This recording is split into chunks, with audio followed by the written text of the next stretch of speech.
સમાસ એટલે શું? સમાસ એટલે કે સમાસ એક કે બે શબ્દોનો બનેલો હોય છે. સમાસ શબ્દ એક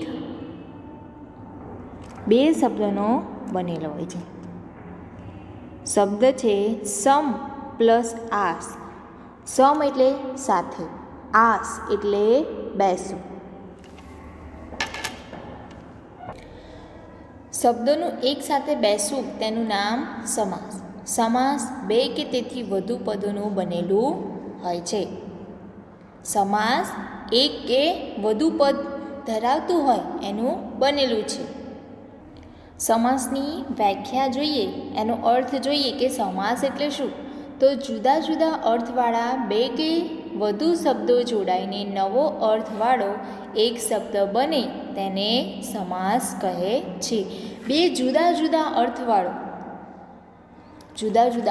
અર્થવાળા બે કે તેથી વધુ શબ્દો જોડાઈને નવા અર્થવાળો એક શબ્દ બને તેને સમાસ કહે છે. હવે આપણે સમાસના પ્રકાર વિશે જાણીએ. સમાસના પ્રકાર 8 છે. દ્વંદ્વ સમાસ, તત્પુરુષ સમાસ, મધ્યમ પદલોભી સમાસ, ઉપપદ સમાસ, કર્મધારય સમાસ, દ્વિગુણ સમાસ, બહુવ્રીહિ સમાસ, અવયવીય ભાવ સમાસ. તો હવે વિદ્યાર્થી મિત્રો આપણે સમાસના દરેક પ્રકાર વિશે સમજૂતી મેળવીએ, તેનો અર્થ જોઈએ અને ઉદાહરણ દ્વારા આપણે સમાસના પ્રકાર સમજીએ. દ્વંદ્વ સમાસ. દ્વંદ્વ એટલે જોડકું. દ્વંદ્વ સમાસ છે એમાં દ્વંદ્વ એટલે જોડકું. દ્વંદ્વનો અર્થ થાય છે જોડકું. દ્વંદ્વ સમાસમાં જુદા જુદા અર્થવાળા શબ્દો સમાન કક્ષાના હોય છે, એટલે કે સરખા મહત્ત્વના હોય છે. પદ કે શબ્દની વચ્ચે સમુચય કે વિકલ્પનો સંબંધ હોય તેવા સમાસને દ્વંદ્વ સમાસ કહે છે. બે અથવા બેથી વધારે શબ્દ જોડાઈને એક શબ્દ બને છે. બે અથવા બેથી વધારે શબ્દો જોડાઈને એક શબ્દ બને છે. દ્વંદ્વ સમાસમાં બે પદો છૂટા પાડવામાં આવે છે. દ્વંદ્વ સમાસમાં બે પદ આપેલા હોય એ પદને છૂટા પાડવામાં આવેલા ત્યારે અને કે મૂકીને વિગ્રહ કરવામાં આવે છે. એ બે જે શબ્દ આપેલો હોય એને અને કે વિગ્રહ મૂકીને છૂટા પાડવામાં આવે છે. નિશ્ચય પદ ત્યારે જ અને વપરાય છે. કોઈ નિશ્ચય પદ હોય તો અને મુકાય અને અનિશ્ચિત હોય તો પદ તો કે વપરાય છે. ઉદાહરણ તરીકે જોઈએ, ફળ, ફૂલ. આ શું છે? કયું પદ છે? નિશ્ચિત છે કે અનિશ્ચિત? નિશ્ચિત છે. ફળ અને ફૂલ. આપણે સામે ફળ પડ્યું હોય તો આપણે એમ ના કહી શકીએ કે આ ફૂલ છે, એવું કહી શકીએ? એના પછી 96, 90 અને 6. સાચું, જૂઠું. સાચું કે જૂઠું આ અનિશ્ચિત છે. આપણે કહી શકીએ છીએ, આપણે સામે જોયું હોય કે આપણી બાજુમાં જે છોકરો બેઠો છે, દાખલા તરીકે આપણી બાજુમાં જે છોકરો છે એ જૂઠું બોલતો હોય તો આપણને ખ્યાલ આવે કે આ જૂઠું બોલી રહ્યો છે, અને એ સાચું બોલતો હોય તો આપણને ખ્યાલ આવે કે એ સાચું બોલે છે. એટલે આપણે કે મૂકી શકીએ છીએ. આ અનિશ્ચિત છે. કાળી, ધોળી. કાળી કે ધોળી. ગોળ, ધાણા. ગોળ અને ધાણા. સાસુ, સસરા. સાસુ અને સસરા. ઉઠ, બેસ. ઉઠવાની અને બેસવાની ક્રિયા. આબોહવા. આબ એટલે પાણી અને હવા કેવી? આબોહવા. એના પછી જોઈએ તત્પુરુષ સમાસ. તત્પુરુષ સમાસમાં જ્યારે સમાસનો વિગ્રહ કરતા બે પદ વચ્ચેનો સંબંધ વિભક્તિના પ્રત્યયથી જોડાય છે. તત્પુરુષ સમાસમાં સમાસનો વિગ્રહ બે પદ વચ્ચેનો સંબંધ એ વિભક્તિના પ્રત્યયથી જોડાય છે. તત્પુરુષ સમાસમાં પૂર્વપદ કરતાં ઉત્તરપદ વધારે મહત્વનું છે. તત્પુરુષ સમાસમાં પૂર્વપદ કરતાં ઉત્તરપદ વધારે મહત્વ છે. એટલે કે તત્પુરુષ સમાસમાં પૂર્વપદ કરતાં ઉત્તરપદ જે આપેલું હોય એમાં વધારે મહત્વ હોય છે. તત્પુરુષ સમાસમાં પદો વિભક્તિ સંબંધથી જોડાયેલા હોય છે. તત્પુરુષ સમાસમાં પદો વિભક્તિ પ્રત્યયથી જોડાયેલા હોય છે.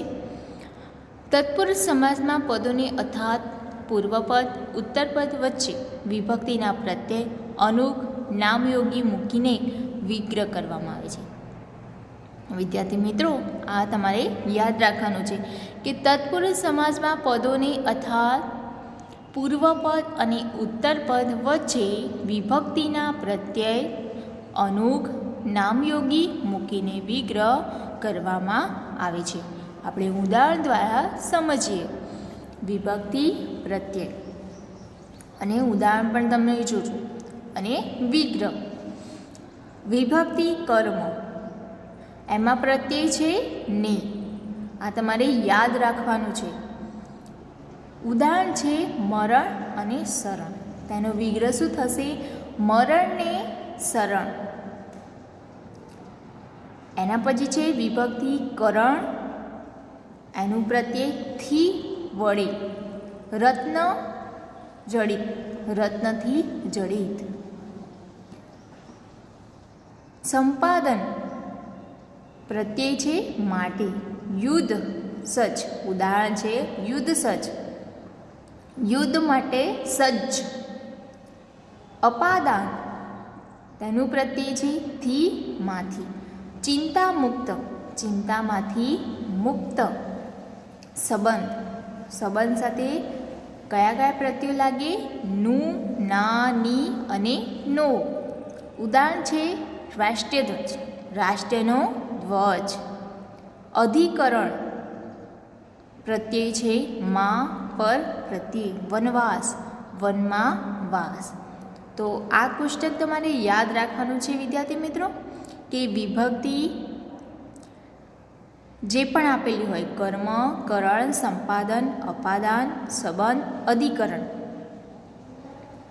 આ 6 વિભક્તિ છે એના આધારિત પ્રત્યય હોય છે. ને, થી વડે, માટે, થી માંથી, નું, ના, ની, નો, માં પર પ્રત્યય આવે તો તે તમારે લગાવવાનું અને વિગ્રહ કરવાનો રહેશે. તમને પૂછાય કે મરણ શરણ એવું ઉદાહરણમાં પૂછાય તો તમારે તેનો વિગ્રહ કરવાનો, મરણ ને શરણ.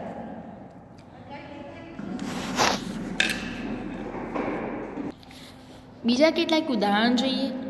સંજોગો વંશ, સંજોગોને વંશ. ભાગ્યવંશ, ભાગ્યને વંશ. આશા ભર્યું, આશાથી ભર્યું. દર્દ ભર્યું, દર્દથી ભર્યું. યશ ભર્યું, યશથી ભર્યું. દયાદ્ર, દયા વડે આદ્ર એટલે ભીનું. રાજમહેલ એટલે કે રાજાનો મહેલ. રાજ દરબાર, રાજાનો દરબાર. હવે જોઈએ ઉપપદ સમાસ. ઉપપદ સમાસ તત્પુરુષનો પ્રકાર છે, કેમ કે તેના પદો વચ્ચે કોઈને કોઈ વિભક્તિ સંબંધ હોય છે. ઉપપદ સમાસ પૂર્વપદ નામિક નામના અર્થનું સૂચન કરે. ઉત્તરપદ છે કામના અર્થનું સૂચન કરે છે, વ્યાખ્યાતિક હોય છે.